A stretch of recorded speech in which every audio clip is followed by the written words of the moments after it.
It's Sunday and I've worked all day. I'm tired. So, if nothing I say tonight seems to make a whole lot of sense, that's why. I think I'll be pretty lucky if I can use complete sentences. But, I didn't do a whole lot of work today. For those of you who don't know, I work at a cafe, a coffee shop. And because it's Memorial Day weekend, I didn't have a whole lot of customers, and so I didn't really do a whole lot. So I spent a lot of time reading. I'm reading this really great book by Donald Miller called Searching for God Knows What. And you need to read it. It's a very, very good book. I started reading it about maybe a week ago, and I'm almost done. I've only got 2 more chapters left. But I read part of it today, and he's talking about the camaraderie and the closeness that's within a community of sideshow freaks from back in the 20s and 30s.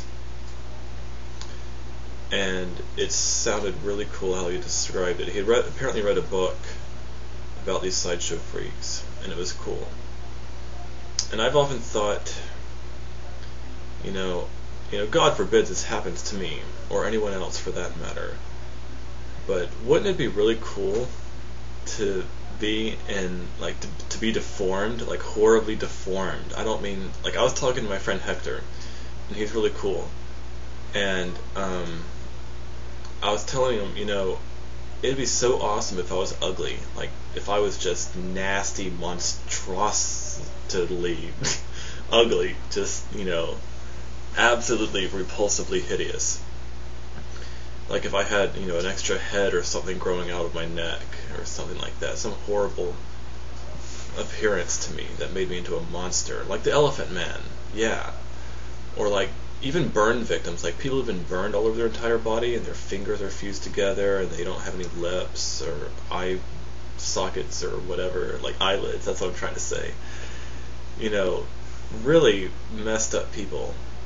It would really suck to be like that in a lot of ways. But on the other hand, there are certain advantages to being ugly like that. In his book, Donald Miller was talking about how in the sideshow freak community back in the 1920s or around that era, give or take 10 or 20 years,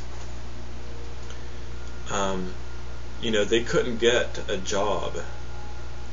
Who wants to hire somebody who has, a conjoined twin? It's really hard to get a job like that. And so, at the time at least, these people, the only job they could get to make any kind of living was to join the circus and become a sideshow freak. And they didn't mind it so much. That's how they made their money. And there'd be, a couple dozen sideshow freaks in a circus touring around, and all these weirdo, nasty, I don't like to use that word nasty to describe people, but, deformed people who are ridiculed and kicked out of society pretty much. They kind of created their own culture, their own society, their own community within the circus, and it was like,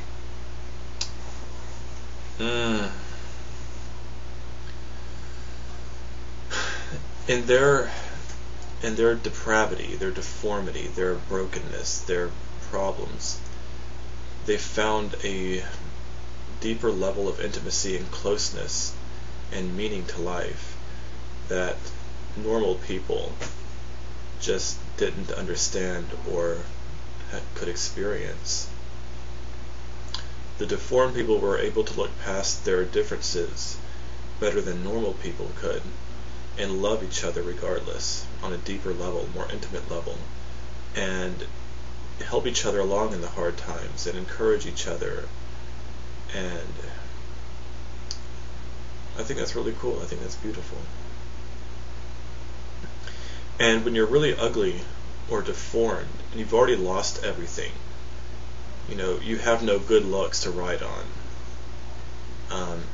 Or if you're even if you're poor, if you lost all your money in like the stock exchange, or not exchange, but the stock market crash of 1929, like people lost everything. And so when you lose everything that you have going for you, you lose all of your inhibitions too. You are humiliated, but you're humbled. The two go hand in hand. You're humbled, and you're willing to do things that you wouldn't have normally done because you were too afraid to do it before. So I think that if you lose everything you have, you'll find yourself, so to speak. I think that's one of the central Christian doctrines, one of the central principles of Christianity, of what it is to know Christ. Lose yourself, and you'll find everything. Kill yourself, die to self, lose everything you thought you had to trust in, and you'll find what's really important in life. If I was ugly, if I was deformed, if I was in some sort of horrible accident in which I lost all my arms and legs and got third-degree burns over the rest of my body and lost all my hair and, all that stuff just really got nastied up, I could recover. People have done it in the past, and I know that I could do it.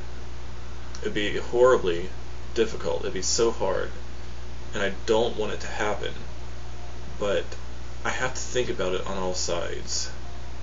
If that happened to me, think of what I would gain. I would gain the loss of selfish pride. Because what would I have to be proud of?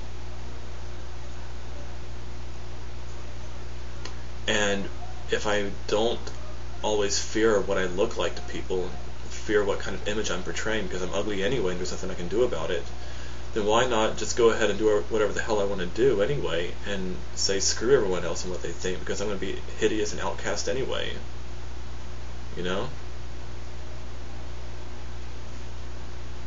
I think that's how I would react anyway. That's how I would react. Quite possibly. And I'm trying to live that way now, even without being deformed and hideous. I want to live that way. I want to die. I want to lose everything just so I can find myself. Just so I can be myself. Just so I can live like myself, the way that God wanted me to live in the first place. That's why He made me this way. That's why He made me to want to live free. He made me affectionate. He made me artistic. He made me creative. He made me all these things that sometimes I'm afraid to express because I'm afraid of what other people will think. I want to lose it all. I want to lose everything I have just to live and express freely without fear of what other people think. So that's my thought for the day. That's what I've been thinking about today. That's what I've read about today. And I've actually been thinking about it for quite some time. Not just days, but, months, maybe a couple years now, off and on. And so that's my prayer for myself and for other people, that we would just lose ourselves and find ourselves in Christ and be all that He created us to be and designed us to be. So, go lose yourself.